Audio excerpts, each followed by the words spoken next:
Good evening. It is my great pleasure to welcome you to our 2021 Celebration of Excellence. I would like to start by acknowledging this land on which the University of Toronto operates. For thousands of years, it has been the traditional land of the Huron-Wendat, the Seneca, and most recently, the Mississaugas of the Credit. Today, this meeting place is still the home to many Indigenous people from across Turtle Island, and we are grateful to have the opportunity to work on this land. As this event is virtual, you might be joining us from land that is subject to other treaties. So I invite you to reflect on the land upon which you are currently residing and which treaties apply to it. June is National Indigenous History Month, and reflecting on the horrific discoveries of the victims of the residential school system, this is a time to remind ourselves to take action by educating ourselves on the history and how we can stand in solidarity with the many Indigenous communities. Please, let's take a moment of silence to reflect on all the victims of the residential school system.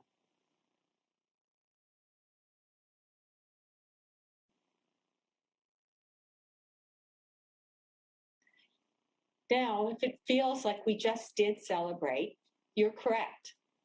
Last December, we finally had our COVID-delayed 2020 Celebration of Excellence. Immediately afterwards, Nelson and I started discussing when we should schedule the 2021 event. We wanted to return to our usual June end of the academic year cycle because we believed that things were going to get better. And anyway, who doesn't want things to return to the way they were? 2 surges later, here we are celebrating in June. Unfortunately, still in Zoom mode, but yet it still feels so appropriate. Case numbers have dropped, summer is here, our LMP community is thriving, and we have so much to celebrate. A widely read article in the New York Times described how people are languishing during COVID-19. This word has caught on to describe what many consider the general feeling of this year. Gino Summers wrote a great piece on this for our Words of Wellness for the LMP community. While the newspaper community in New York may be languishing, but the LMP community in Toronto is not. Sure, we may feel tired, stressed, or even cranky, but we have not languished. On the contrary, we've delivered.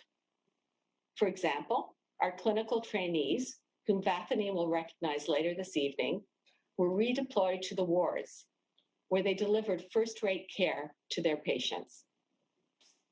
Our microbiology and public health colleagues stretched themselves to deliver high-volume COVID-19 testing, working long hours, often 7 days a week, for months on end. Our scientists delivered their expertise to fight against COVID. All of us learned to teach and learn virtually, work from home, and connect personally by Zoom. We all continue to work, serve on committees, organize research days. We had 2 amazing days in the past 6 months, thanks to our extraordinary learners and students.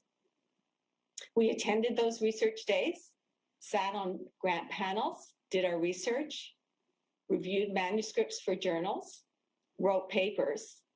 450 papers were published in the past 5 months that listed LMP in their affiliations, 450. We gave lectures and attended virtual conferences. We had a record number of faculty achieve promotion this year. Our learners and trainees wrote exams, and some graduated. Our new masters in laboratory medicine started in the midst of the pandemic, recruited its 2nd cohort. We continue to mentor our graduate students. TCARM worked to establish itself, developing all things AI.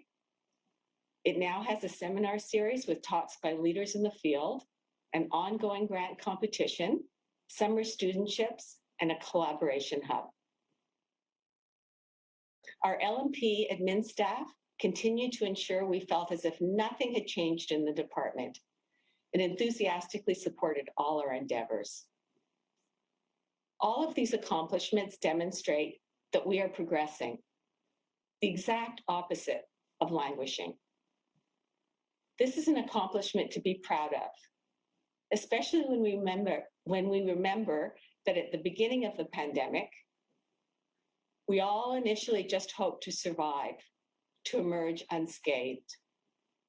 Each of you should be proud that you did not just survive COVID, you thrived in it. And I think there are two reasons for this happy outcome. One, and the most important one, is because of you and your can-do attitude. The other, I think, is because of flow. What is flow, you ask? Mihaly Csikszentmihalyi, who first described flow, said it was a state in which people become absorbed in such an enjoyable activity that they become blind to their external environment and unconcerned about self or passage of time. To reach this state of flow, you must engage in intrinsically rewarding activity that is challenging enough for your skill level, yet demands complete attention.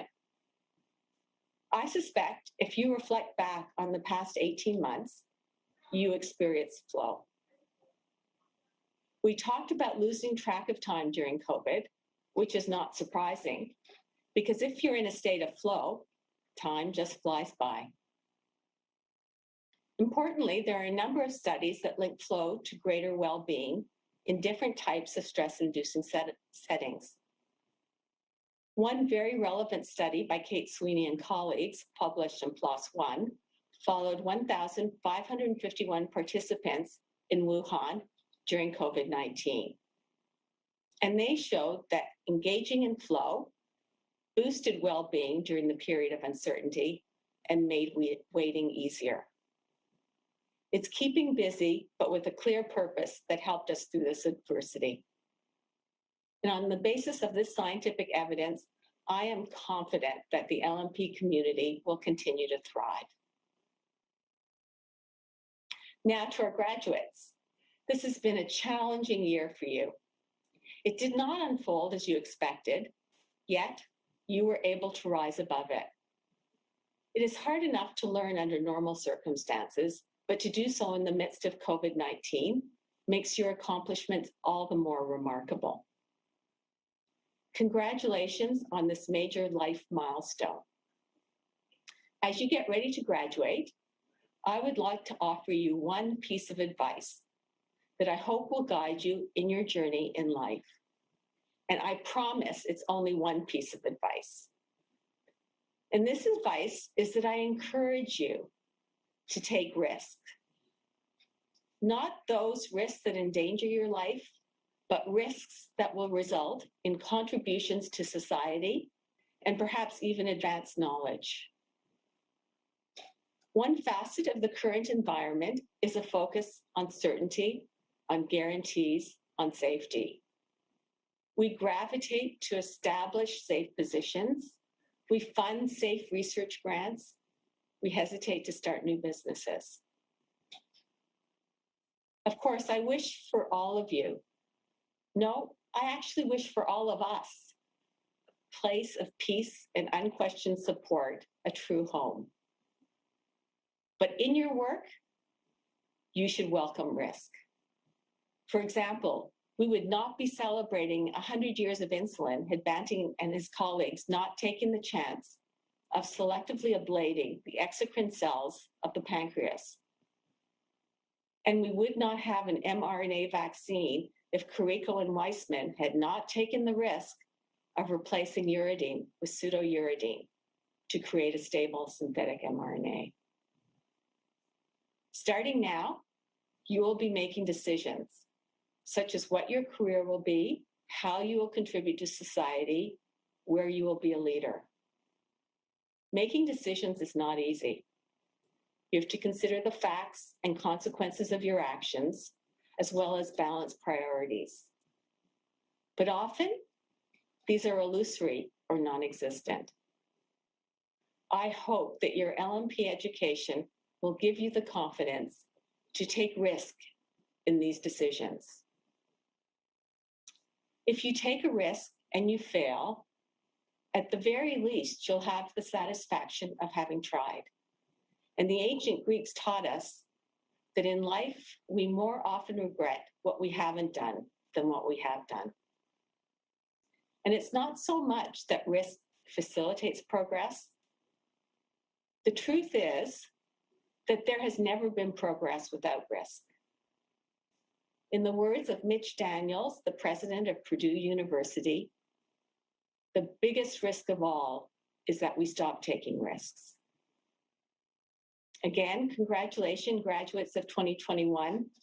Please remember, you always have a home in LMP.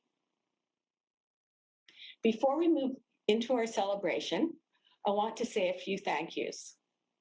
I want to acknowledge all our administrative staff who kept the department going and helped us move things forward in our new pandemic world. Events like tonight do not just happen. They are a result of a lot of work. I want to thank Nelson, Deb, Jenny, and Silo, who were essential to making this event a reality. Also, thank you to our LMP community who volunteer their time for many committees which help others, making LMP the great department it is. I will also note we've increased our contact with our alumni community, and I'm delighted to see alumni engaging in events such as the Graduate High School Outreach Program, our research conference, and our pilot mentoring program on Temerity Medicine Connect. Also, a huge thank you to all who have engaged with our strategic planning process, whether it be through joining a focus group, completing the survey, or attending one of our Hive meetings. Your energy, enthusiasm, and ideas are inspiring and will power how LMP moves forward with purpose for the years to come. We'll likely be in touch in the early fall with the results of this process. The Council of Academic Hospitals of Ontario has advised rest during this downward curve of the third wave. I plan to take their advice and encourage you to do so as well. And although you may not be able to travel far, please at least turn off your phone and disconnect your computer. Take a real vacation. Step away from work completely for a while so you can recharge, because we have so much to do in the coming year. So please enjoy this evening, celebrate our community and all we have achieved. If you're on Twitter, use the hashtag LMP Excellence to connect and share how you're celebrating with us. Stay on after the break to join in on what promises to be a very thought-provoking discussion with Professor Richard Florida about how this pandemic might change our cities. I am so looking forward to seeing you in person again. Thank you and stay well. And now our celebration officially starts.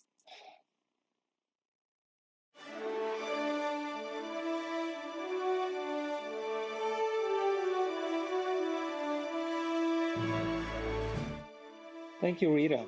I am honored to announce the awards for our undergraduate students, the Alan Gornell Testimonial Prize. Dr. Alan Gornell is regarded as the founder of clinical chemistry in Canada and was the chair of the Department of Clinical Biochemistry from 1966 to 76. In 1980, he established an endowment to honor a third-year student with the highest mark in the specialist program in pathobiology.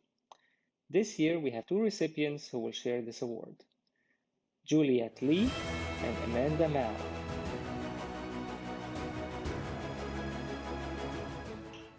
Thank you, Kareem. This next award is given to the student in the Arts and Science Pathobiology Specialist Program who completes our required 300 level courses in pathobiology with the highest average score. This year, the award goes to Erin Dow. We are delighted to celebrate our graduates from the Pathobiology Specialist Program. They, as all of our learners, have faced an extremely challenging year. But they not only completed their studies, they excelled. We are extremely proud of their achievements. This year, we have 12 graduates in our program. I want to now wish everyone a wonderful evening. Congratulations to all of our students, and we wish you all the very best in your future endeavors.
Good evening, everyone.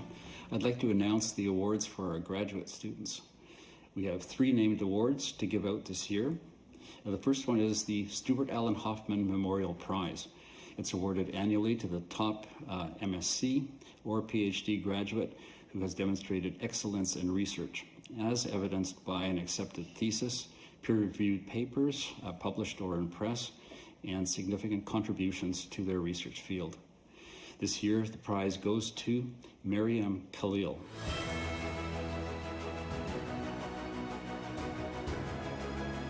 Next up is the Norman Bethune Award. A U of T graduate and senior scientist Frederick H. Kahan endowed a prize that was supported by Mert Sharp and Dome, and it was his wish that it be named in honor of Dr. Norman Bethune. The aim of this award is to recognize and encourage young, talented researchers and microbiologists on the threshold of their careers. This award goes to both a top microbiology trainee and graduate student in LMP. Our graduate awardee is Ranju Nair.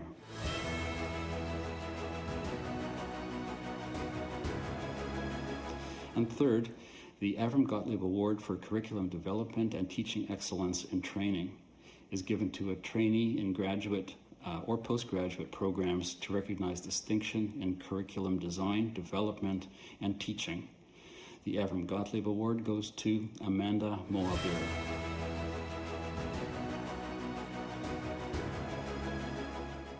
As Kareem and Jeff mentioned, it has been a unique and challenging year for our students. Graduating now holds special significance considering how much we have all had to learn in delivering and completing graduate studies during a pandemic. Please join us in celebrating our graduates. This year, we had 3 graduates in our translational research program who successfully completed their Master's in Health Sciences in Translational Research.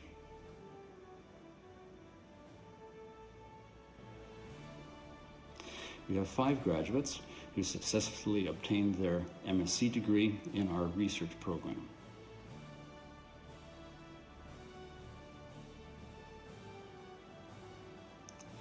And we had 12 new PhD graduates who successfully defended their research thesis.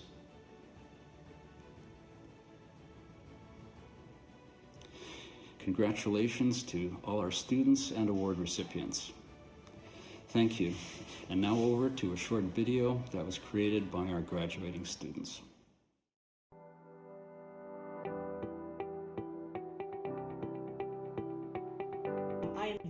excited to be graduating alongside my amazing colleagues, considering the difficult times. In the future, I hope to build up my career as a clinician scientist as well. So thank you.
My name is Stuart Lithwick. I love science. I have loved science ever since I've been born. I'm a basic scientist at heart, and I just love to examine the world around me and wonder at how amazing it really is.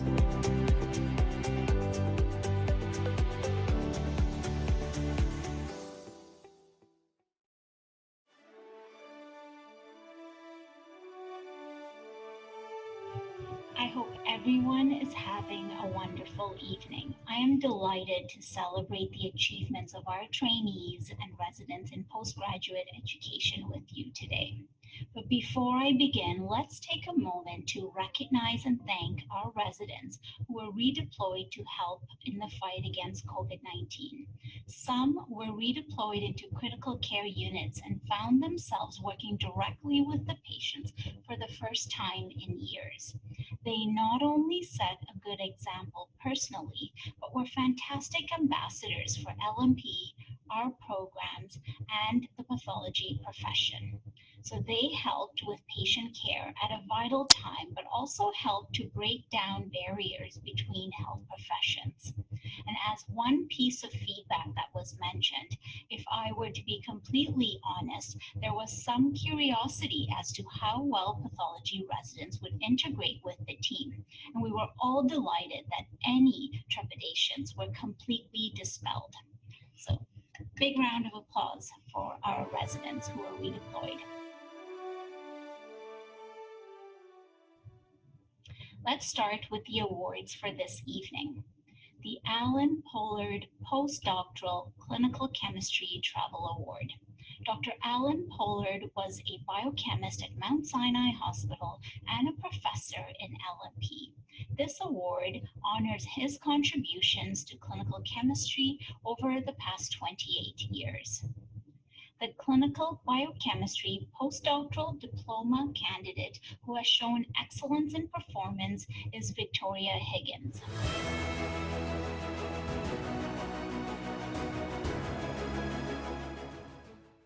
Norman Bethune Award. As mentioned by my graduate colleague, this award recognizes and encourages young, talented researchers and microbiologists on the thresholds of their career. Our top microbiology trainee this year is Sean Clark.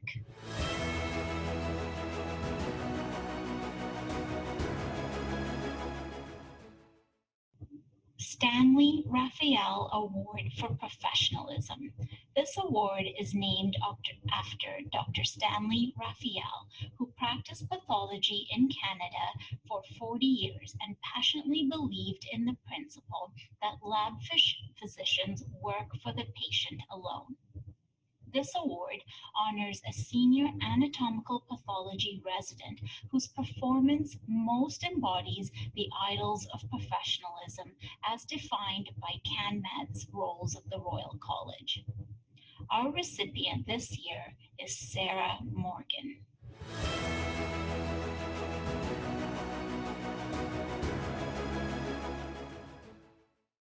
We have had an excellent cohort graduating from our programs this year. They not only graduated, but effectively navigated the new landscape of COVID-19 in our hospital sites. We celebrate 5 residents graduating from our anatomical pathology program. We have 3 residents graduating from our hematological pathology program, 2 residents from our forensic pathology program, and 1 resident from medical microbiology. From our areas of focused competence programs, we have a graduate from transfusion medicine and a graduate from cytopathology. And from our postdoctoral diploma programs, we have 2 graduates from clinical chemistry and 1 graduate from clinical microbiology. We also have 18 who have completed their anatomical pathology fellowships.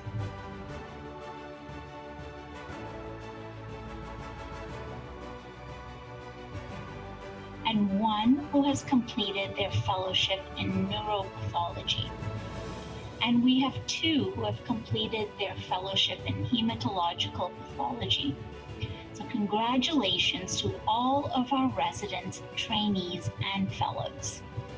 Thank you. And now one of our residents will present an award.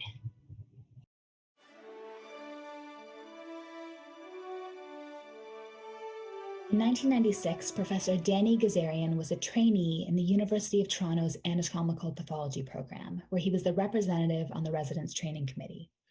He was struck by the dedicated, enthusiastic teaching of the staff and wanted a way to acknowledge it in a formal way. And so he decided to honor the best teachers every year with a teaching award. The award was simply known as the Best Teacher Award until 2004, when it was renamed the Danny Gazarian Resident Teaching Award. I am delighted to announce that the recipient of this year's Danny Gazarian Resident Teaching Award is Dr. Fang Liu. I really can't say enough about Dr. Liu's teaching skills and the tremendous impact she's had and continues to have on residents. She consistently goes above and beyond in her role as residency site director at Sunnybrook Health Sciences Center, providing outstanding teaching sessions on diverse topics that aren't often covered by others, such as how and what to study during residency, how to give and receive feedback, and how to deal with challenging intraoperative consultations. She's always looking to improve her teaching skills and educational knowledge, and to this end, she's currently pursuing a master's degree. She's also engaged in research related to resident education. For example, she developed an innovative and valuable competency-based educational tool that helps to provide accurate and timely assessment to residents, which in turn helps them to improve their ability to prepare reports for their cases. She's also invested in resident wellness. In an eye-opening study, she documented the current state of burnout and depression amongst Canadian laboratory medicine resident physicians and determined the factors that most significantly impact their wellness. She even advocates for residents on an individual basis, going out of her way to help them with any problems that arise. It's clear from all that she does that Dr. Liu is both a brilliant teacher and one who cares deeply about residents. For many of us, she's not just a teacher, but she's also a mentor. On behalf of all the residents, I'd like to say how lucky we are to have the opportunity to learn from her. Congratulations, Dr. Liu. We're thrilled that you're being honored with this well-deserved award. And now we celebrate some of our postgraduate graduates.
Our transformation from in-person teaching to almost completely online has been an interesting challenge over the last year, and everyone has adapted incredibly well.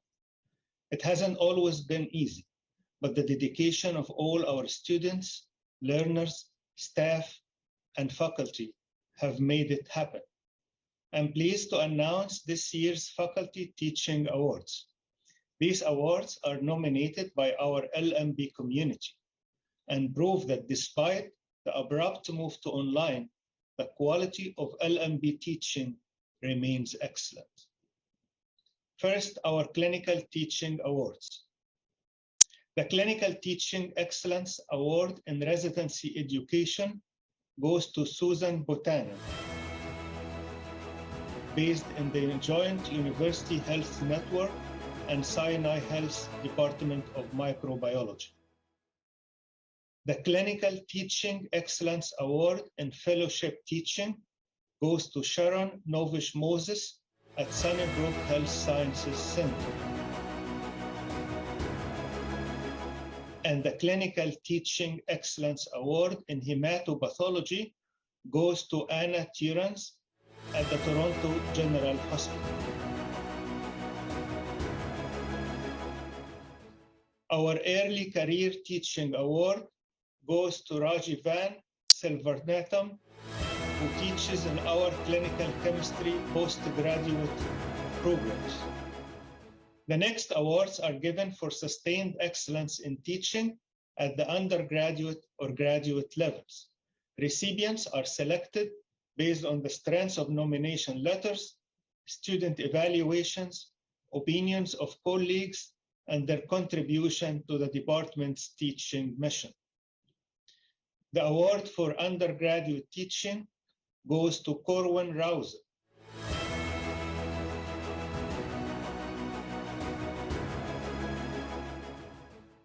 The award for graduate education goes to Jeff Lee.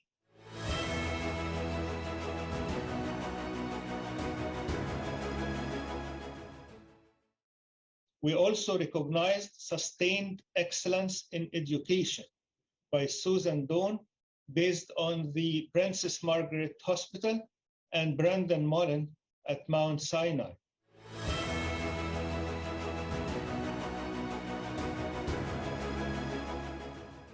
The John B. Walter Prize.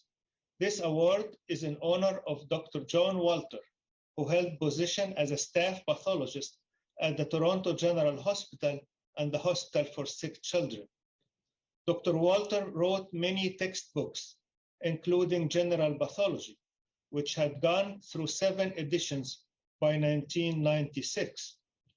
This award recognizes innovation in curriculum development and is awarded this year to Gabriella Chan in our translational research program. Congratulations to all. And now over to Rick. Good evening. I'm delighted to present this year's Richard Hegley Award for Excellence in Research and Innovation, which was established when I was promoted to Vice Dean. This award recognizes LMP faculty whose original research, invention, or creative professional activity improves understanding of mechanisms of disease or advances clinical practice relevant to the discipline.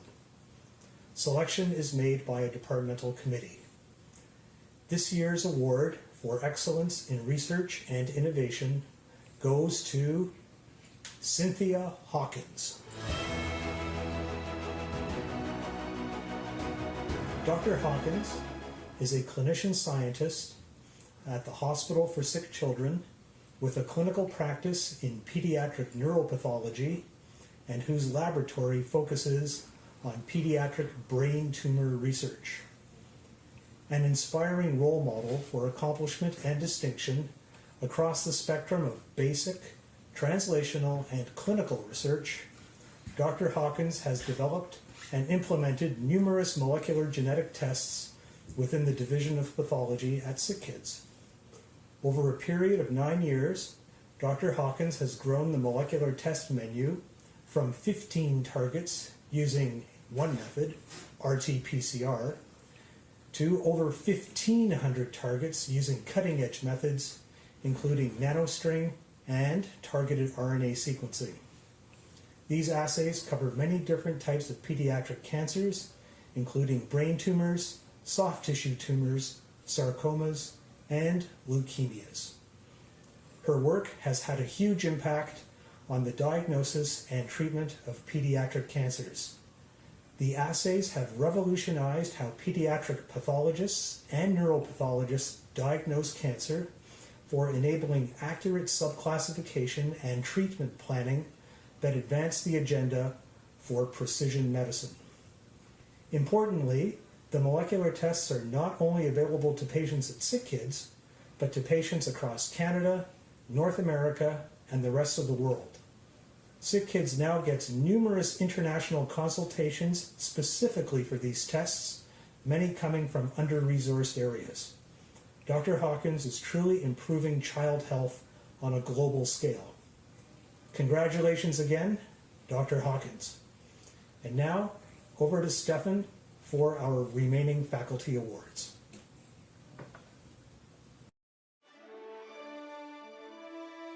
Thank you, Rick.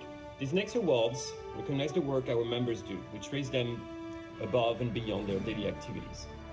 First, the LMP Distinguished Service Award. This award honors faculty and or administrative staff who have demonstrated the highest level of sustained service to the department in research, teaching, creative professional activity, and or administrative service. It recognizes those who demonstrate innovation and excellence in scholarship and administration, and provides outstanding leadership in advancing the vision and mission of the department. This year's award is shared between Rick Hagley and George Youssef.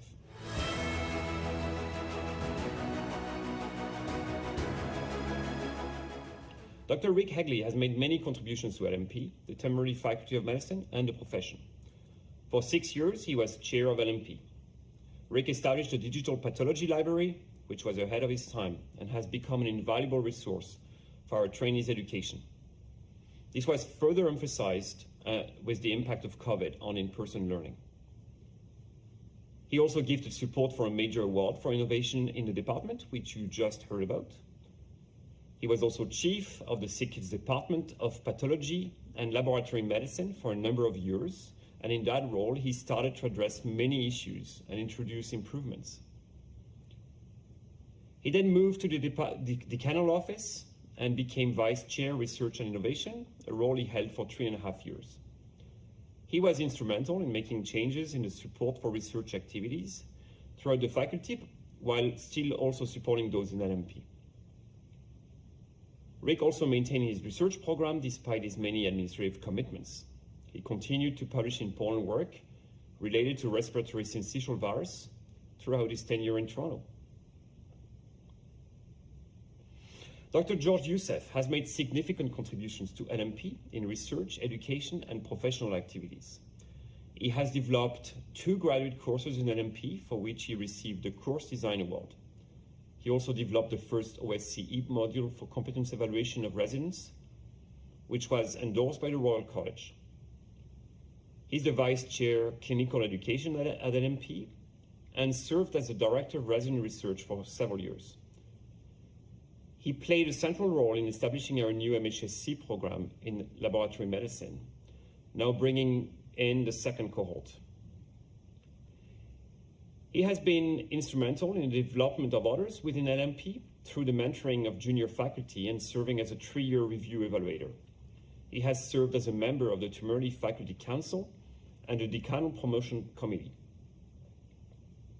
Alongside these, he has remained a great ambassador for LMP with over 80 invited speaker and visiting professor invitations nationally and internationally. He has remained a pioneer in kidney cancer research, especially microRNA in cancer. He's founder and chair of the Kidney Cancer Research Network of Canada Personalized Medicine Initiative, and is internationally recognized for the discovery of the Kallikrein gene family, for which he was the founding member of the advisory board of the International Society of Kallikreins. Thank you, Rick and George, for everything you do for LMP and our profession.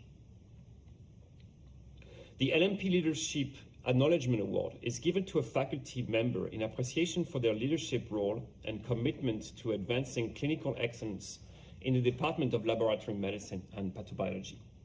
This year, we acknowledge Scott Berner.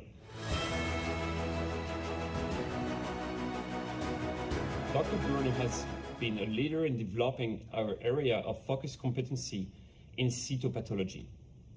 He has been the program director for the area of focus competence in cytopathology since its inception in 2015, and successfully guided through the recent RCPSC accreditation for full accreditation. He has been instrumental in championing and developing this area of pathology and played a key role in developing it at the Royal College of Physicians and Surgeons. He has been part of LMP for over 20 years, supervising many residents and fellows in his time. Through journal publications, book chapters, books, lecturing, one-on-one teaching, and the Cytopathology Fellowship Program, Dr. Berner's emphasis is in ensuring pathologists are equipped with the tools to extract the greatest quantity of information relating to diagnosis, prognosis, and choice of therapeutics for the smallest and least invasive sample possible.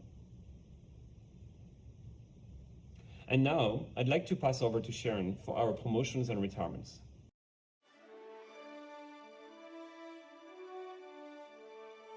Thank you, Stefan. It is with great pleasure that I announce those in LMP promoted this year. It has been a record year for our department with 13 colleagues being promoted.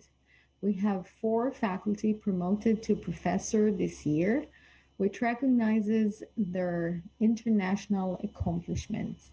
Kevin Katz at North York General Hospital and Sunnybrook Health Sciences Center is celebrated for his contributions in infection prevention and control and preventing emergence of drug-resistant strains of organisms and nosocomial spread through his collaborative research program that has changed practice. Karim Mikhail on the St. George campus is an internationally recognized expert on spatial genome organization and its effect on human health and disease. His groundbreaking research has identified key players that remodel 3-dimensional genome in order to mediate fundamental processes including gene expression, DNA repair, and global protein synthesis. Gerald Schmidt-Alms at the Tanz Center for Research in Neurodegenerative Diseases is distinguished as an international expert in Alzheimer's disease, prion disorders, and related dementias. His innovative work leads us closer to identifying therapeutic strategies to mitigate these neurodegenerative diseases.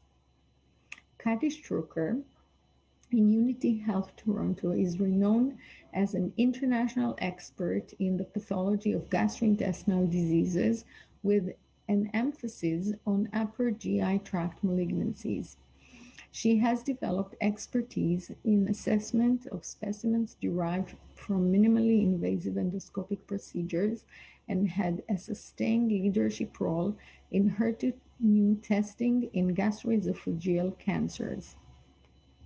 We have 9 faculty promoted to associate professor. Jay Herat in the Ontario Forensic Pathology Service has made significant contributions in strengthening forensic pathology as an academic discipline in Canada. He is celebrated for being a leader and innovator in the development of the first national competency-based curriculum in forensic pathology and for enhancing interprofessional education for many end users, including lawmakers and police forces. Sonia McFarland at Toronto General Research Institute is recognized for her innovative research program focuses on translating fundamental knowledge about the immunology of the liver into clinical applications.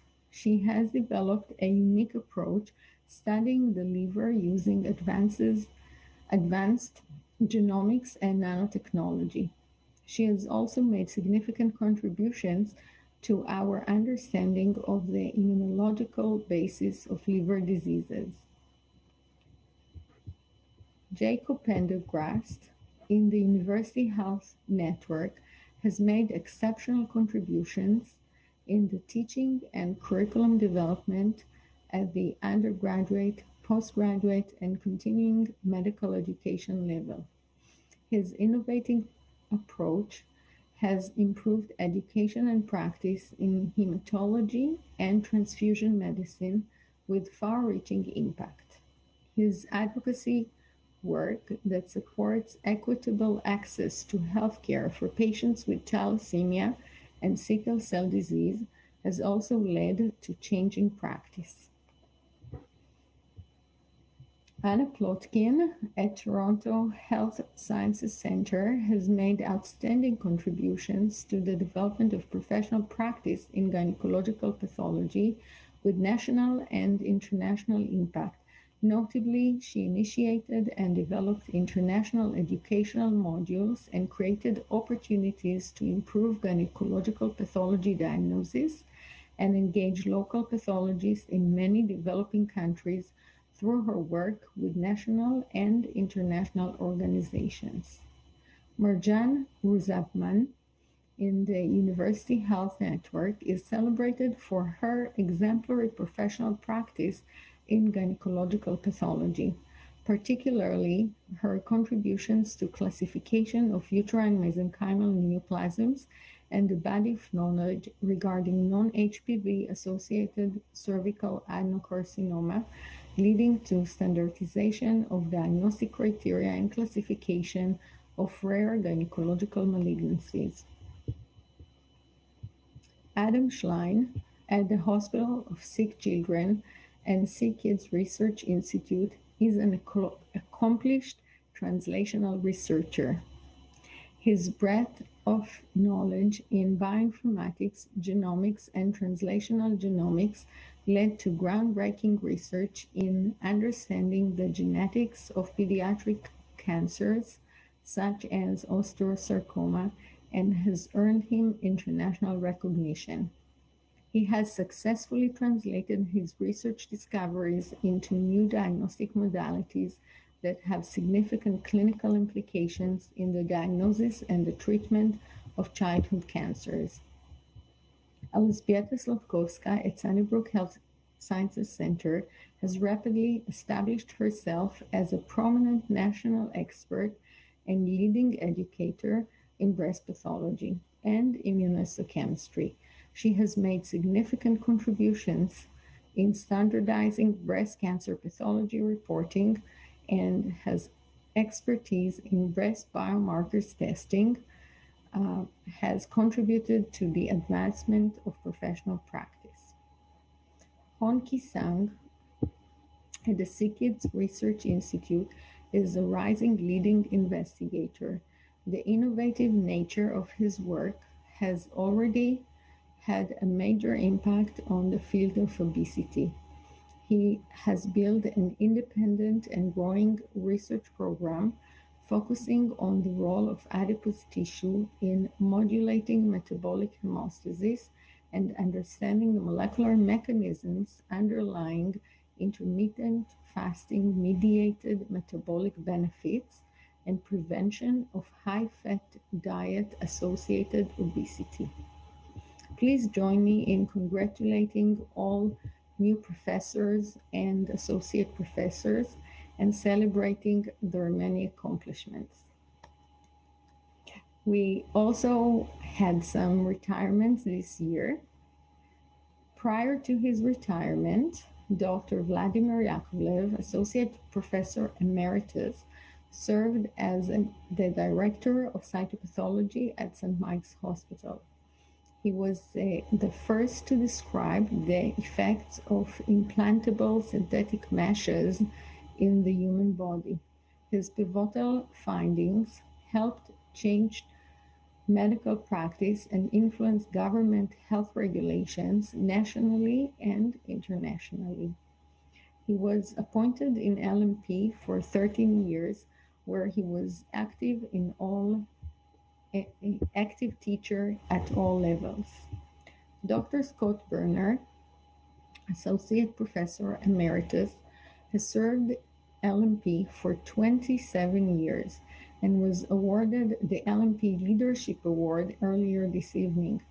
He is the Division Director for Cytopathology at UHN and is celebrated for his achievements in research of breast, lung, and thyroid cancers and the histopathology and molecular profiling of cancer tissues. He is a dedicated educator and received the 2020 LMP Clinical Teaching Award in Medical Education and the 2005 and 2012 Denny Gazarian Resident Teaching Award. His work was recognized by the American Society of Cytopathology with the 2012 Gino Sacomano, MD, New Frontier in Cytology Award. Last but not least, Dr. Richard Hegley, Professor Emeritus he is a staff pathologist at SickKids and internationally known researcher in the areas of viral and inflammatory lung diseases. He serves as chief of the Department of Pediatric Laboratory Medicine at SickKids from 2011 to 2016. He was appointed to LMP 13 years ago and since then has made valuable contributions to advancing the academic mission of University of Toronto. From 2009 to 2015, he served as professor and chair of LMP, and since 2016, he has served as vice dean, research and innovation in the Temerty Faculty of Medicine, and was awarded the LMP Distinguished Service Award this evening. We wish our colleagues all the best, and thank you all for your contributions to LMP. I will now pass you back to Rita. Thank you. This is the end of the celebration part of the evening. I do hope you've enjoyed celebrating some of the many LMP successes from the past few months. We will now have a 10-minute break to refresh for our question and answer session with Professor Richard Florida, moderated by our two LMP faculty, Professor Hamill and Dr. Taher. See you in 10 minutes. Hi, everyone, and welcome back from the break. We have an exciting Q&A session this evening with Dr. Richard Florida that will be moderated by myself and Dr. Paul Hamill. I'd like to briefly start by introducing Paul. Professor Paul Hamill received his PhD from the University of Toronto in biochemistry. After postdocs at the National Institutes of Health and the HSCRI, he started in the Department of Pathology on April Fool's Day in 1992. He's been professor since 2008 and is a member of the LMP Vice Chairs Council. His lab currently focuses on basic molecular and cellular mechanisms involved in the development and in cancer. He also teaches in human biology program in arts and science, as well as in health studies at University College, and supervises undergraduate, graduate, and postgraduate students. So Paul, I'll pass it over to you. Thanks, Jennifer. It's my honor and pleasure to introduce Chair, who just gave a mostly accurate description of what I do. I don't know how some of that stuff got in there. But Jennifer is a clinical biochemist in the Department of Pathology and Laboratory Medicine at Mount Sinai and assistant professor in LMP. She completed her PhD in the Department of LMP and post fellowship in clinical chemistry. Dr. Taher has been involved in several local and national COVID research projects with a particular focus on COVID-19 serology testing. She has led the development of a national consensus guidance document for COVID-19 testing, and is also the co-principal investigator of multi-hospital, a co-principal investigator of a multi-hospital prospective clinical research project that looks at serological and molecular tools to inform COVID-19 patient management. Wow, that's a lot of work. Jennifer, I leave it to you to make the rest of the introductions. Thank you, Paul. So our guest speaker tonight is Dr. Richard Florida, who is one of the world's leading urbanists. He is a researcher and professor at the University of Toronto School of Cities and Rotman School of Management, and a faculty chair at New York University's Schack School of Real Estate. He is a writer and journalist, having penned several global bestsellers, including the award-winning The Rise of the Creative Class, and his most recent book, The New Urban Crisis. He is co-founder of City Lab, the leading publication devoted to cities and urbanism.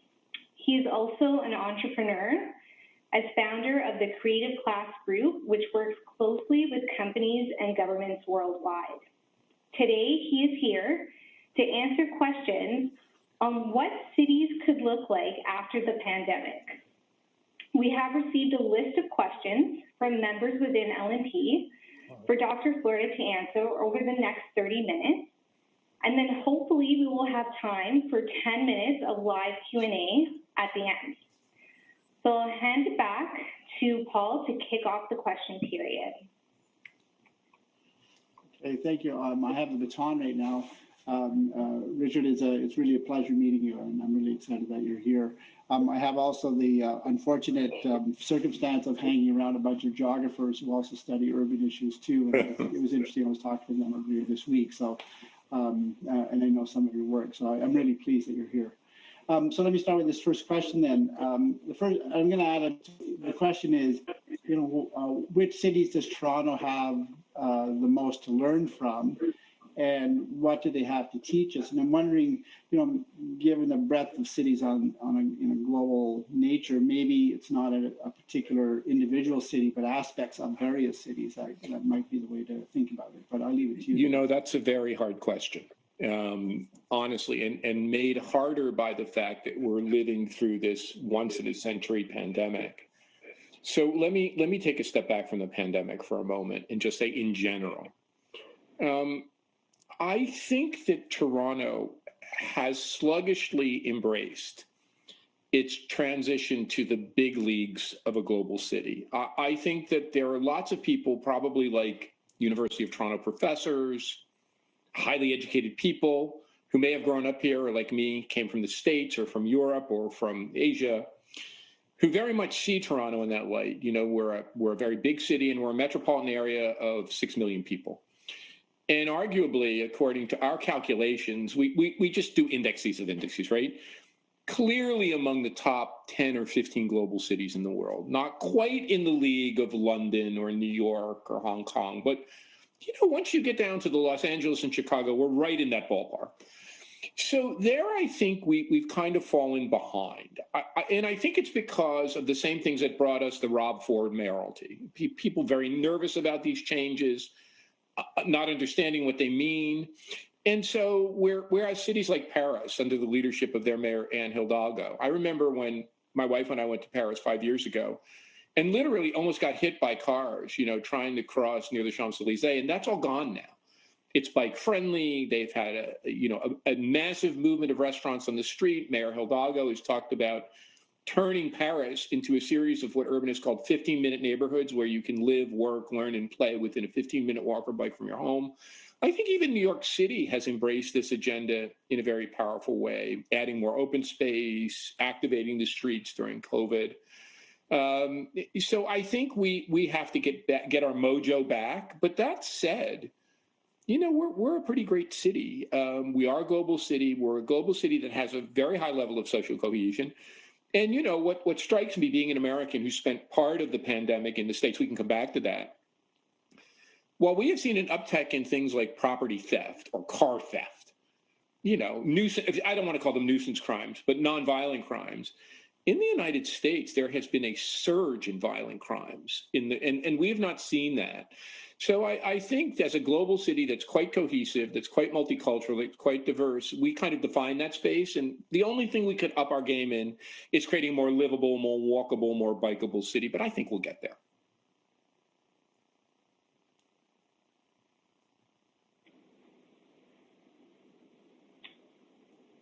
Okay. So our next question is, and perhaps this is a difficult question as well, how long does it take for cities to change in a meaningful way?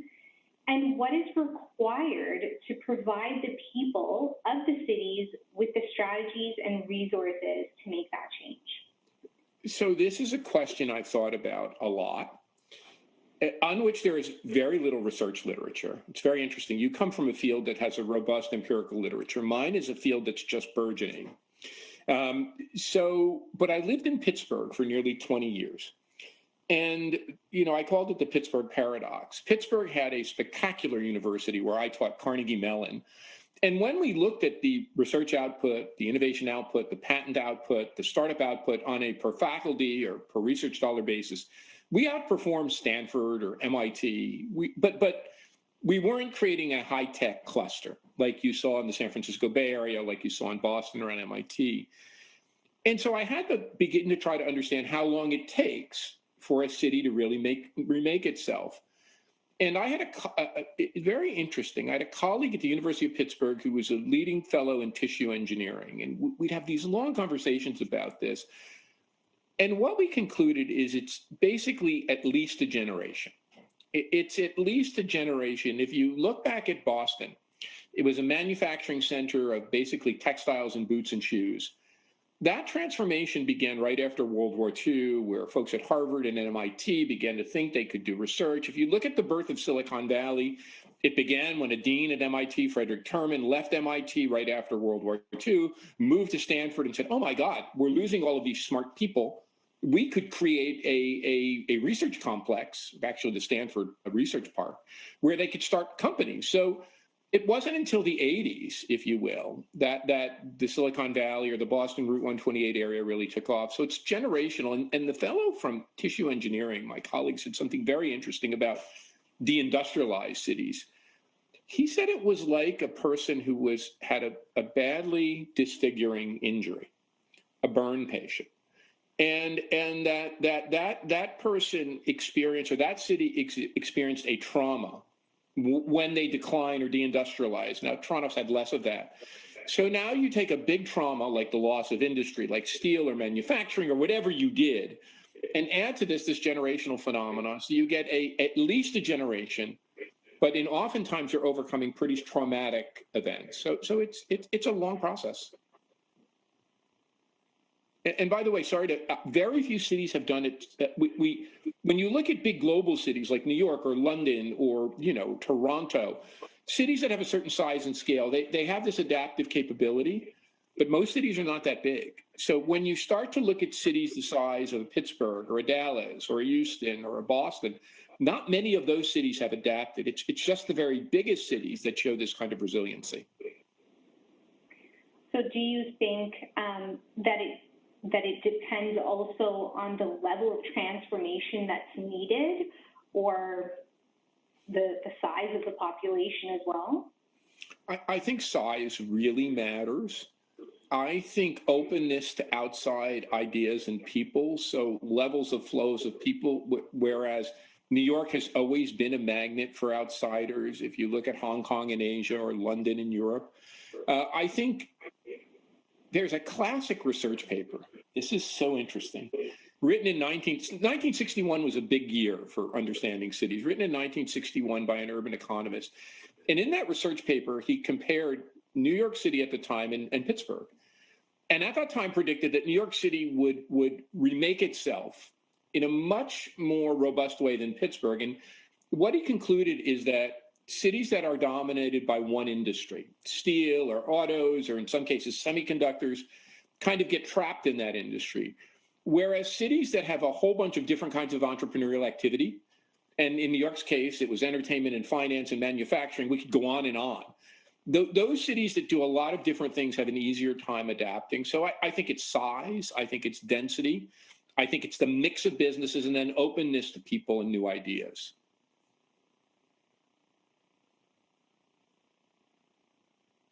I'm going to change a little bit. Someone asked a question about, skyscraper office buildings and condos and high density living in the city of Toronto, and claim that they're efficient means of gathering people in a small land footprint. I suppose there are vertical gated communities in a sense as well, but they mentioned that this interaction of this high density also is a reasonable place for the transmission of pathogens.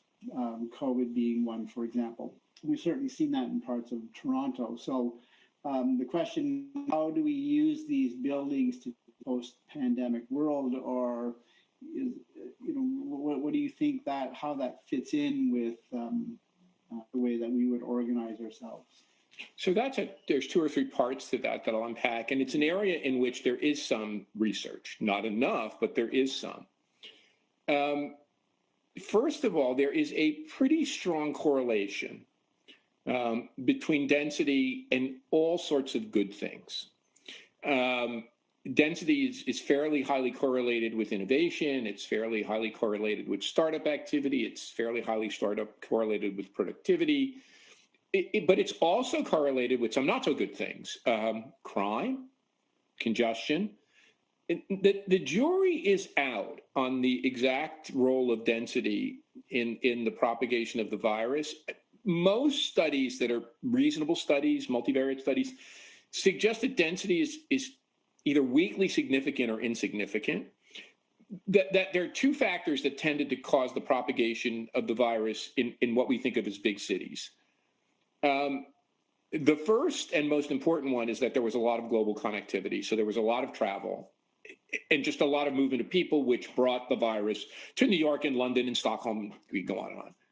The second factor that people suggest is it's not density per se, but overcrowding. We all live in a dense environment, but we can work remotely.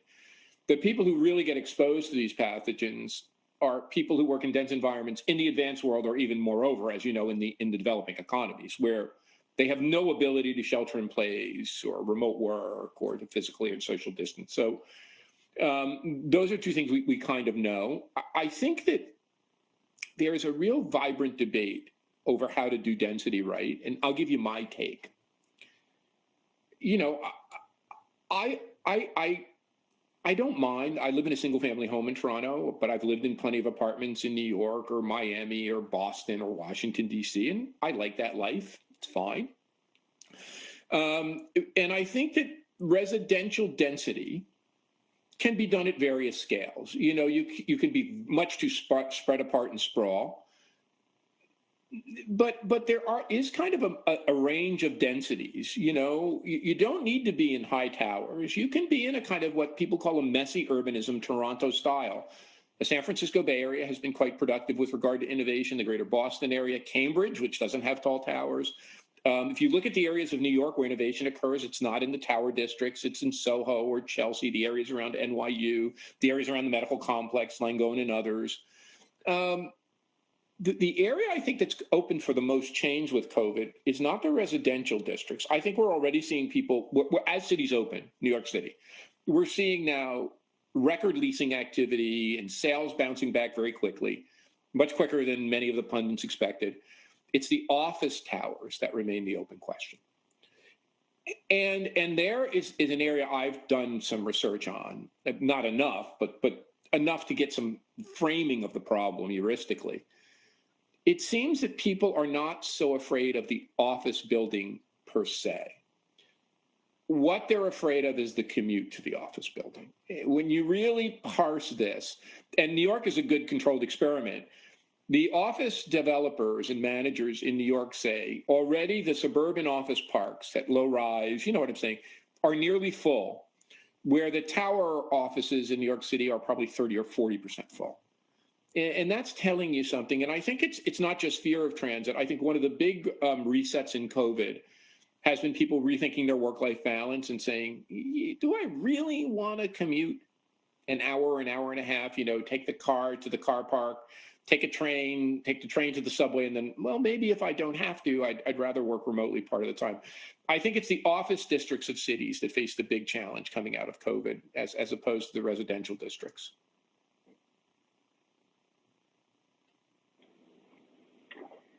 So on a similar note, sort of now transitioning a little bit more towards the university though, this is something I didn't know, but the University of Toronto is the largest landowner in Toronto. So how do you recommend the university change or use its current real estate to adapt to the new way people will be learning and working. So you talked a little bit about people thinking about whether they should commute or not. So how's that going to impact the university, and how do you recommend the university change? So the great interesting irony in all of this is that Merritt Gertler is, if anything, a far more capable urbanist than me. And Merritt Gertler and I have been colleagues and friends for nearly 40 years. So his thesis advisor at Harvard was a guy named Gordon Clark. Gordon Clark is now, he's very young. He's barely 70. But he's emeritus at Oxford. He holds the Mackinder Professorship in Geography. He hired me at Carnegie Mellon. So Merritt Gertler and I have known each other for our entire academic careers. And he knows this stuff inside out. So we couldn't be led by whatever other files I don't know. But on this file, he is as knowledgeable as any human being on the planet. It's not just the University of Toronto. In most every big city, universities are the largest landowners and often the largest employers. And I'll bet, I haven't looked at the data, but I'll bet we're the largest employer as well. Of course, we're probably the largest urban university in North America with our 95,000 some students spread across 3 campuses. I don't think anywhere is bigger. I don't think anywhere in the States is bigger. I don't think anywhere in Canada is bigger. So we're very big. In the States, universities are really seen as so-called, and medical centers, so both, are really seen as anchor institutions and have really become very active players, much more active than in Canada, in kind of shaping their cities. This is particularly true of older industrial cities, Baltimore, where John Sullivan, former University of Toronto faculty members of President Ron Daniels, president of Johns Hopkins, the University of Pennsylvania, Carnegie Mellon, and the University of Pittsburgh. I could go down the list. They're seen as anchor institutions, and in fact have developed a framework wherein they are making investments that really redound to the economic development, innovative development, and also equity and inclusivity. I actually wrote a piece for the Wall Street Journal about this. The universities have suffered a little bit in the COVID crisis.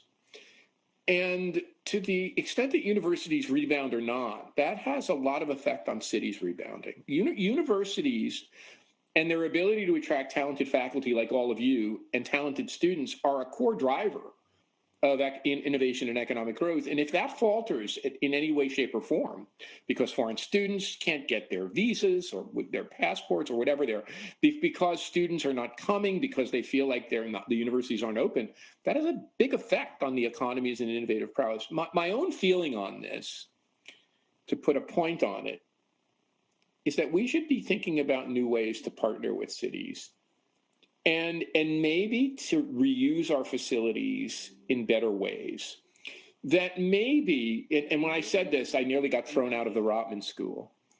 You know, I have this glorious office with a great view, with a beautiful library, and I said, I don't need that. Why don't you just give me a workspace with my research group? And they said, well, a professor needs an office. And I said, why? And they said, because you're a professor. And they said, you need to meet with students. I said, I can meet at a table. They said, you need to store papers. I said, I don't have any papers. Maybe there's a way for us to reconfigure, and I don't want to say use less space, but to use our space better. And there's a very good example of this in a small university in Savannah called the Savannah College of Art and Design, which has emerged as one of the great arts and design campuses in the world. They didn't have any space. So what they did was just reuse old buildings. And oftentimes they would reuse an old building as a dormitory and as affordable housing for local residents. Instead of building a faculty club, they would build something that, instead of building, you know, a faculty gymnasium or faculty and student gymnasium, they'd build a health center that everyone could use. I think there are probably new ways to envision our use of space, which I've always said we'll know we get to the point when we can't figure out where the university ends and the community begins when they're all intertwined.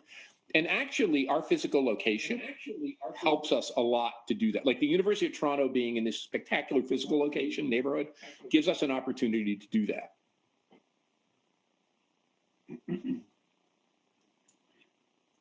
Can I just follow up on one thing of that? So I wonder how you then position sort of democratic control over the way that cities are organized. If the largest landowner is universities, that we have to acknowledge we're kind of the elite economically in the city. So it's not representative really of the sort of way that the city might develop if other people got to decide. So how do we integrate those kind of ideas so that those two things don't come out just as, you know, more inequality in downtown Toronto? So this is a very interesting question. In nearly 20 years now, I was invited to give a talk to the National Science Board in Washington, D.C., and it's very eminent people.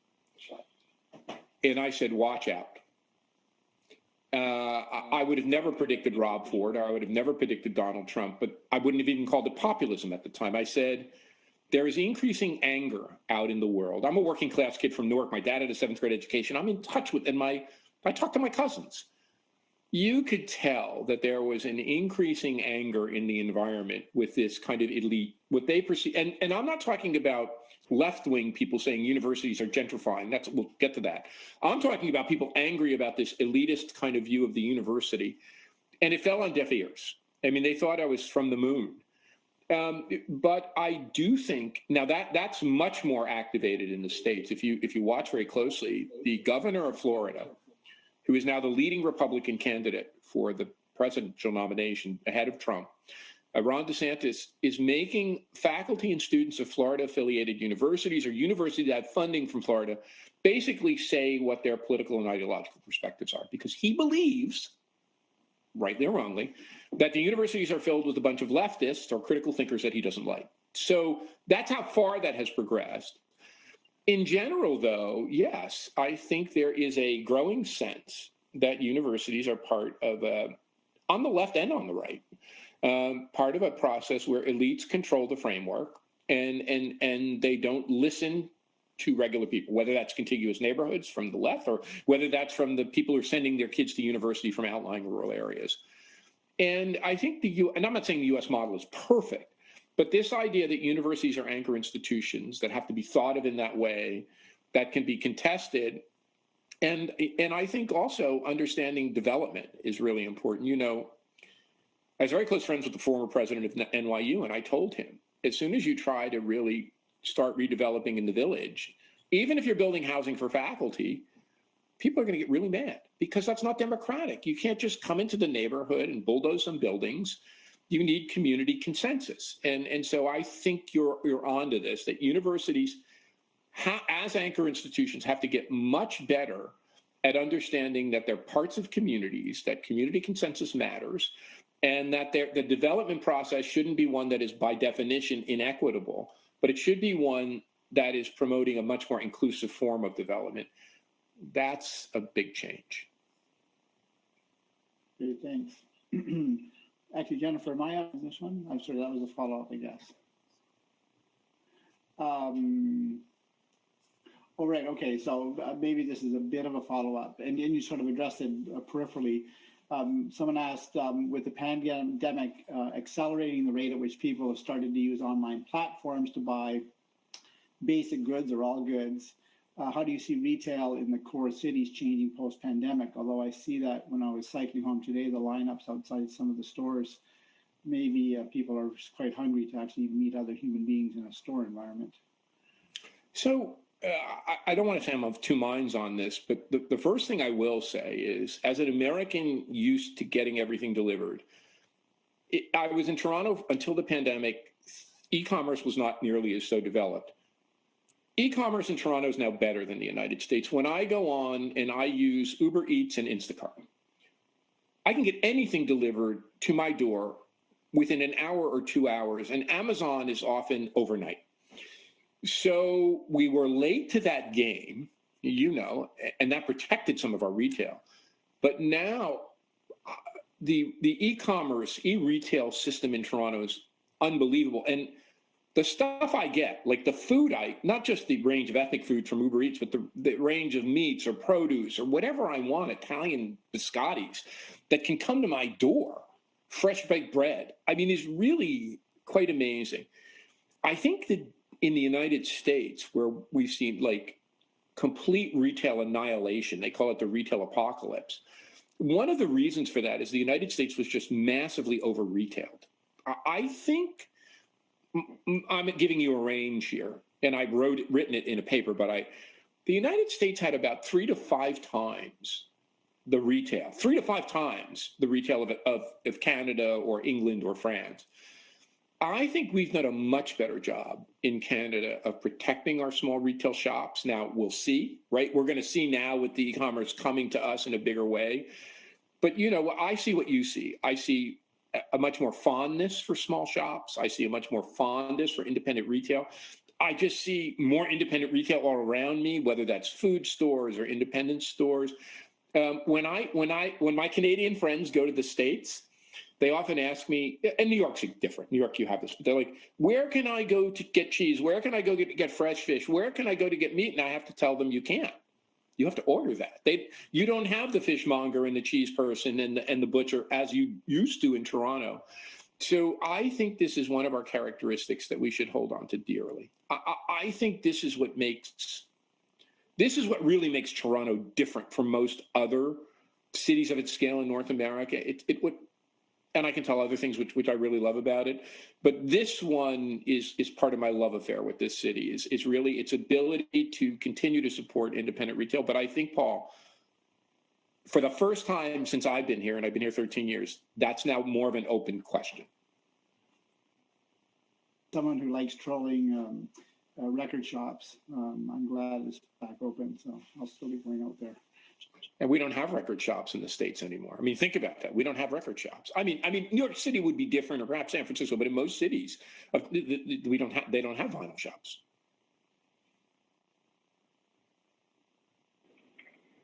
So shifting gears a little bit, the next question is, what healthcare innovations will be the tipping point in the post-pandemic world and growth of the new brave world of our cities?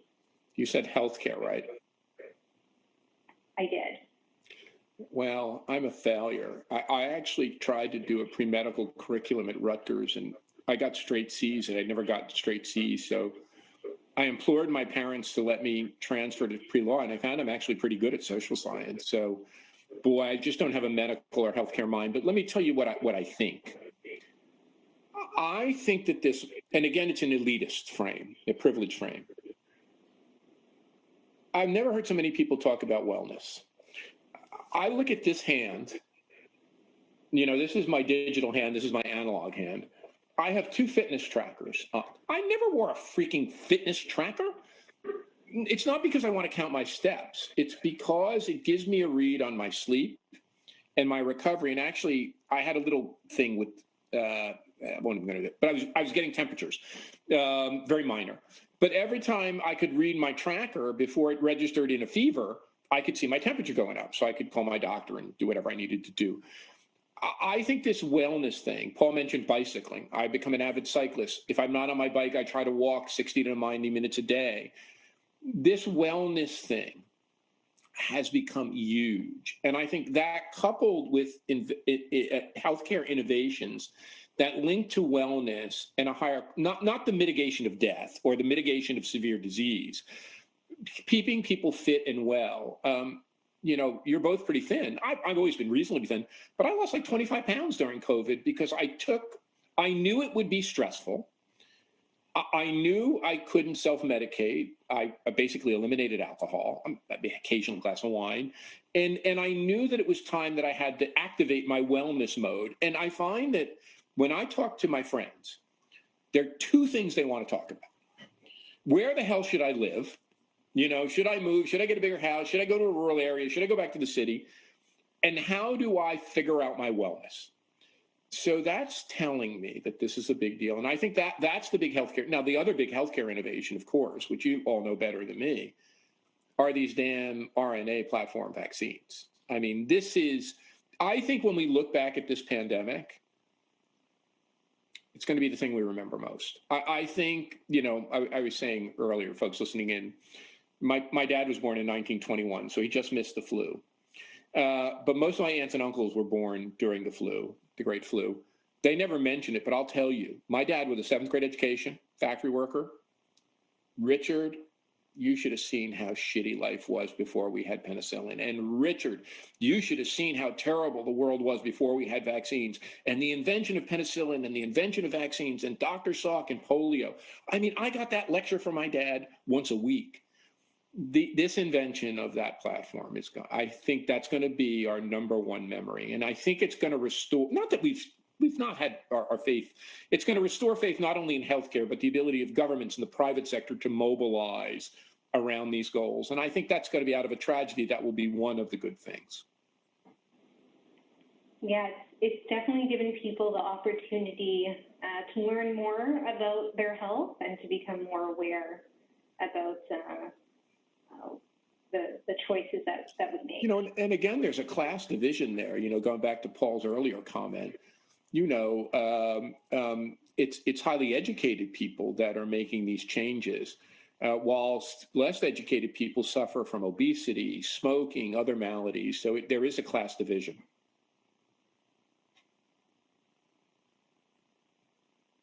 I'm wondering, maybe you could also comment on, you know, there's also global divisions too, I suppose, given the, you know, the discussions right now concerning patent regimes and whether this is a public good that should be available or not is you know, a huge problem that again is sort of rooted in elite parts of the planet that are you know, in a sense urban. I wonder how that can possibly be altered under the current system that we have. Well, I think you're 100% right. I think this is a public good.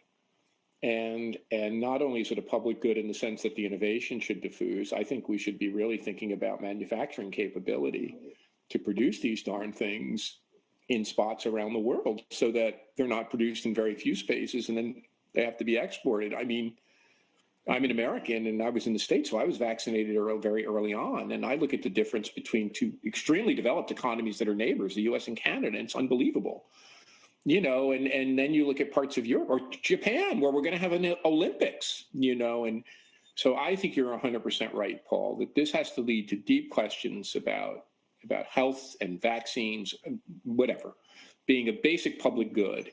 And the ability to have access to healthcare, but also to have access to these medicines, or if you will, therapies, whatever, vaccination, immunizations, absolutely. And you look at the divide in the world, it's just terrible. Yeah, and you know, even the notion of the access to the technologies, not even just you know, the access to the vaccines themselves. Does that ever generate conditions in which urban centers in places that are more difficult, we'll call, does that help propel them in any way to you know, better urban centers, or is that a thing that doesn't matter? You know, I've studied this, and I think that urbanization has always been a more powerful force than infectious disease. I mean, look, we've had far more infectious diseases, and urbanization has prevailed. When you know, the plagues in New York killed 30, 40, 50% of the population of Italian cities, and they remain some of the most invasive places on the planet. So we as a species clustered in cities are incredibly resilient. But I want to take one step back, and I played a role earlier in my career helping a wide group, a coalition of people to implore the United Nations to make cities a part of their sustainable development goals. And I really think, and what I said to the United Nations, if you take everything from public health to poverty mitigation to inequality to economic opportunity, the solution to them doesn't just lie in big global partnerships across nations. It really lies in effective city building. And there's a fabulous paper written a long time ago by a guy named John Turner. And the title of this paper is called Housing as a Verb. And he's talking about the developing world, Latin America, the Middle East, Africa, parts of Asia. And he said, we think of housing as a noun. Housing is something that gets built. But he said, if you look at the developing world, really housing is a verb. Housing is something that people build. Communities are things people build in their everyday life. They just are so consumed with doing life's basic chores that they can't free up enough time to do it better. So I think looking at the developing world, or the less advantaged world, emerging economies, as a place that have enormous storehouses of human creativity, but instead of telling them what to do, building stronger cities and enabling them through density and clustering and sharing of ideas and sharing of materials, sharing of resources to build better cities. That's what we need to do. And in a way, we've disempowered them through our strategies, both urban strategies, infrastructure strategies, and public health strategies. And I think it's a new way of looking at things, is empowering communities to do it for themselves or do as much as they can for themselves. So look, hopefully we're seeing a turning point there. Jennifer, is it my question now? Okay, let me go on to this. And I think the question I was going to ask, I'll rephrase it. So let me go on to another one. Someone asked something around the idea of the behavior within families and towards each other apparently has changed during COVID. Maybe living in the 2D world of Zoom has not helped. But working from home, remote learning has also prevailed. Do you think that we can go back to a normal what do they call it, semi-normal life after the pandemic? Or what are the long-lasting effects, maybe with respect to urban centers, but the work balance from home or other flexible arrangements? How do cities mix in with this idea of altered way of doing things?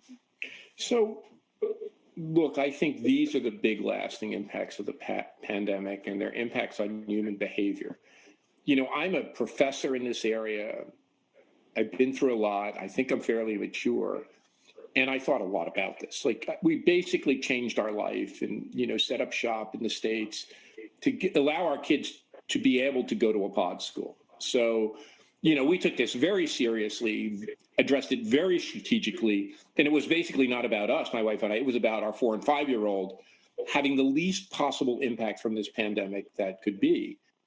We're very advantaged. This is my area of research. And I had a pretty good sense because I spent most of the last spring studying pandemics and pandemic, which I'd never studied in graduate school or my own research. Look, I think, I'm suffering from some kind of post-traumatic stress syndrome. There's no doubt in my mind about it. I'm fully vaccinated and I'm not scared of the bug anymore, but there's stuff I'm just scared of doing. And I don't know if it's going to go away. Like, I'm still scared to go to, I'm okay with shaking somebody's hand, which I thought would be harder, but like going to an in-person meeting indoors, which is now expected in part, I haven't been in the States in a while, but it's now expected in parts of the States, getting on a commercial flight, going into an airport, I don't know if I can do it. I'm being really honest with you. Like, I think I'm going to have to do it going in front of a class in person. I know I'm going to have to do it, but I'm scared. I can tell you I'm scared to do it. So that's telling me that there's some lasting impacts. And I think my kids are little, but many of you have teenage kids. What I saw in my nieces and nephews and friends' kids, what I saw in my nephew, who's at the University of Chicago, when he would FaceTime me, he was in a freaking prison. He was in a dorm room. He couldn't leave. He couldn't go to other kids' dorms. He's in a prison with a little computer doing his class. I'm like, why are you there? Just go home. So I think the effects of people in this more formative stages, not quite as old as I am, and certainly not young as my kids, but teens, preteens, young adults, they're going to be big effects. And we've seen it. We've seen it in higher rates of alcohol abuse, drug abuse, opioid abuse, suicides. Yeah, and I think we've been having a conversation about lockdown and protection from the virus. I think there's a lot of collateral damage that this has caused. And in terms of thinking about the future, we got to think about that. The collateral damage is we're going to be facing for a long time. And I think it is going to alter human behavior. Not in ways that are quite noticeable, but in subtle ways, it's going to shift our behavior. The one thing I've seen, by the way, which we should track in Toronto, which is in the States, is I interviewed a mayor. I have this podcast with mayors, and she said something interesting. She called it COVID crazy. COVID crazy. We've seen this tremendous increase in violent crime, but also, you see these fisticuffs happening in airports. They've actually suspended serving alcohol on many U.S. airlines because people were mixing it up with the flight crew. You see what's happening in urban spaces where people are just rambunctious and they want to party and they want to go crazy. And she called it COVID crazy. On a even more difficult note for all of us, you saw what happened in the park here in the Battle for Bellwoods. I think there's a lot of this energy that is being released much of it in negative ways, and that's going to be an adjustment for us. Can I ask, do you think though the response to that energy being released in curious ways has not fundamentally altered, so that it might not be appropriate for the current time or the future? Well, I think in our society, we think police presence will solve it, and it won't. So, you have a lot of people with pent-up anxiety, energy, and I think this is the adjustment that we're going to have to make, that there are psychological processes as well as physical and physical health-based processes that we've got to process. And this took a big psychological toll on people, and you can't just, put police in place to keep it at bay, which is sort of what most cities want to do because it's easy. This is an adjustment. It's going to take some years. And the other thing, of course, my mentor was a woman named Jane Jacobs, born in Scranton, lived in New York, moved to Toronto. And Jane was famous for her idea of eyes on the street, that really what creates safety in cities is people on the street. And I think the other thing is what COVID did is take a lot of people off the street. So who fills the vacuum? Who fills the vacuum typically are the risk oblivious. And I think we've seen that. And it's going to be interesting to see as Toronto comes back now in the real moment, like over the summer. To what degree does Toronto's social cohesion and history of social cohesion mitigate that? Or to what degree do we emulate some of the things that we might have seen in some of the US cities? Jennifer, go ahead. Yeah, it's certainly been a scary time and definitely impactful to everybody. The next question that we have is you touched a little bit about working remotely or learning remotely. If remote work moves populations to rural areas, should the healthcare system decentralize and move more specialists to rural and community hospitals? So I think remote is a big deal. And, I've always been a remote worker. I've never liked going to the office very much. I'm a writer, so I like isolation. And I think, the best research we have is remote work before the pandemic was about less than 5% of the workforce. It's now going to be full-time remote about 20%. And then you take the other people who are working remote, a couple of days a week. And, Mondays and Fridays, cities are going to be pretty empty. I mean, the end result of that is Mondays and Fridays, cities are going to be pretty empty. I think what it does in terms of location, and we've seen this more in the States, and the reason is that it's crime and education. In the States, we have always seen families move out of the center city. This is, as long as I've been alive. My parents moved out of Newark when I was 2, because cities had more crime and more violent crime, and also the educational system, which is locally funded, just in urban areas, is not nearly as good as it is in suburban areas. So in the United States, what we've seen is that young people continue to flow to cities. The people who've moved out are people with kids. And that really we've seen accelerated family formation moves. And instead of moving to the adjacent suburb, people have said that's boring. And in Canada and the United States, we have this long tradition of kind of extolling not just urbanism, but rurality. They said, I can go to a place like Prince Edward County, or I can go to the Hudson Valley, the beautiful Hudson Valley towns outside of New York City. And they've been the fastest growing in the United States, where the data is very good. The Hudson Valley towns have been the fastest growing parts of the United States. So yeah, I think we're going to see the boundaries of metropolitan areas stretch and rural areas become more populated and in a way more sprawl. I think that the two things we don't talk about enough are remote learning and remote medicine. I've had very good experiences. I mean, I've had in-person care. The only thing I've done is go to the doctor and the dentist, right? I've gone to a store. But I've had very good experience with telemedicine and a combination, hybrid. And I've had very good experience with online learning. In fact, I taught a class, an intensive, I'm going to teach it again, for the University of Toronto. I got my highest teacher ratings ever. And I think, one, they took pity on me. But two, I could bring in experts from all over the world, mayors from all over the world. So they were exposed to a range of experts, if you will, or knowledgeable people that I couldn't do in an in-person class. So I think we're going to see not a shift to remote medicine or remote, it'll be the same thing. Like, not all work's going to be remote. 20% of it will be. 80% of it will be in person. We will see a rise in remote everything at the margin. And I think two big ones are going to be remote education, remote learning, and remote medicine. And I don't know, Jenny, about where to put things. I do think if I had to if you had to ask me, I think we've probably centralized a little too much. In general, in Toronto, too many things are in the city core that at the margin, now you need a cluster to do what you guys do, to have a super cancer treatment, heart disease, a great sick kids. That's got to be centralized. But for the provision of basic healthcare services, yeah, I think we could have decentralization both online and decentralization of service provision. At the margin, I don't think it's a one way or the other, but I think your hunch is right. We probably are going to be forced to decentralize a little bit.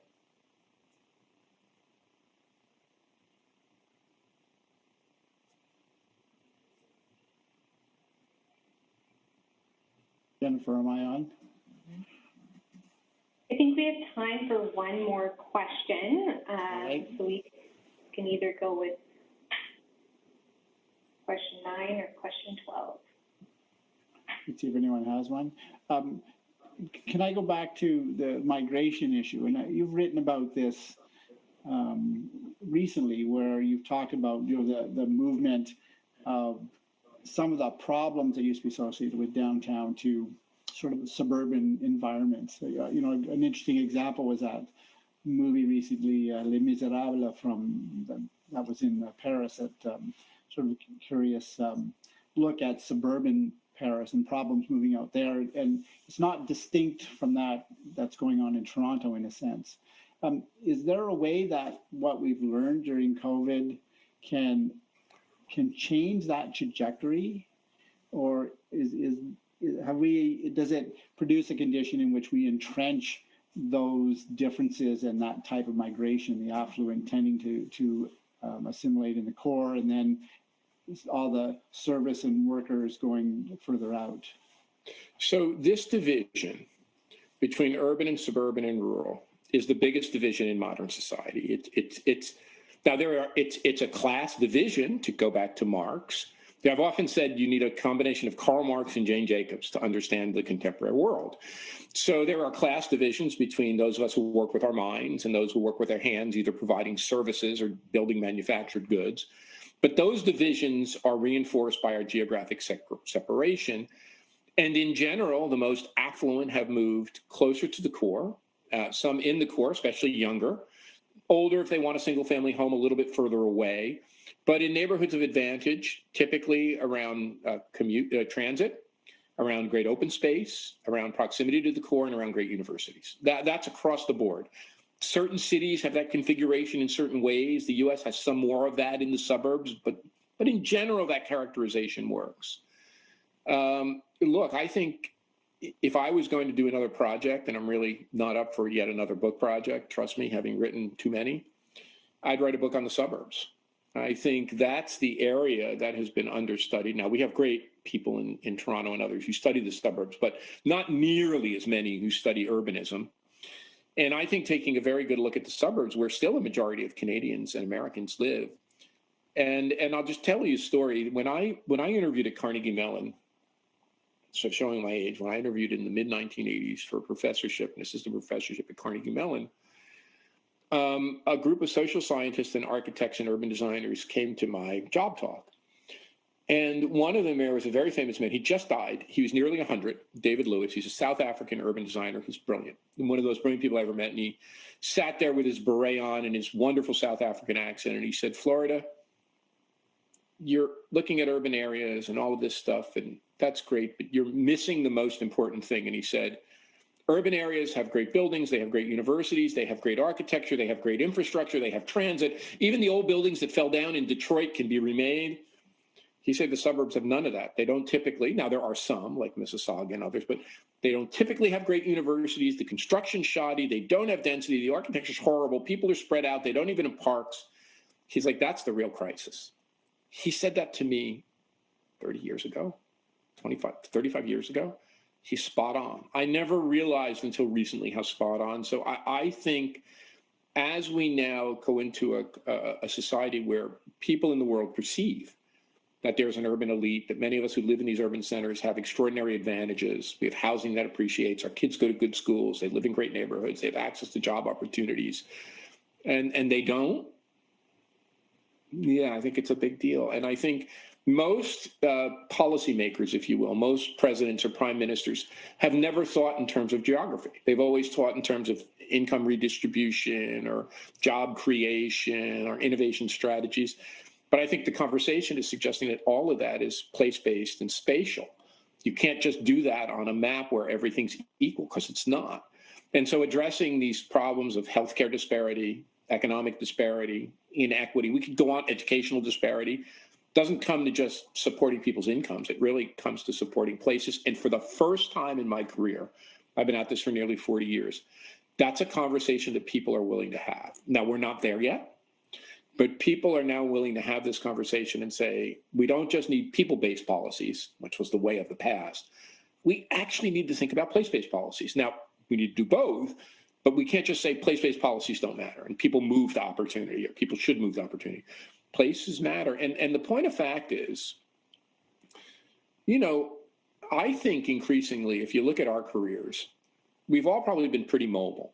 I've moved a lot and over long distances. And, you know, whether it's a professor, an entrepreneur, a technologist, a ballet person, a musician, actor, the ambitious move to opportunity, but what is it, 10% or 15% of the population moves in any given year? And most of those moves are local. For all of us that are able to engage in geographic mobility, there are a huge number of people who are just stuck where they are and can't move, don't have the assets to move, don't have the ability to move, don't have the information. So in that sense, there are a number of us who can move to opportunity, but the majority of society is stuck in place. That's why I think we really need to think about building up places as well as supporting opportunity for people. Okay, I think we need to end the session here since we're well over time. I know I'd love to stay longer and continue to pick your brain. Unfortunately, we don't have time for the live Q&A, but thank you, Dr. Florida, for your perspective and helping us to understand what our cities could look like after the pandemic a little bit better. I know I learned a lot from tonight, so thank you for joining us, and it really was a great pleasure to have you.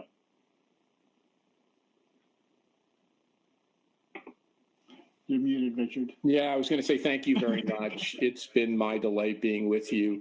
If everyone stays on the chat, I'll shoot you my email right now if anyone has a follow-up question. But thank you so much for having me. It's been a delight. Great, thanks. It was lovely having you.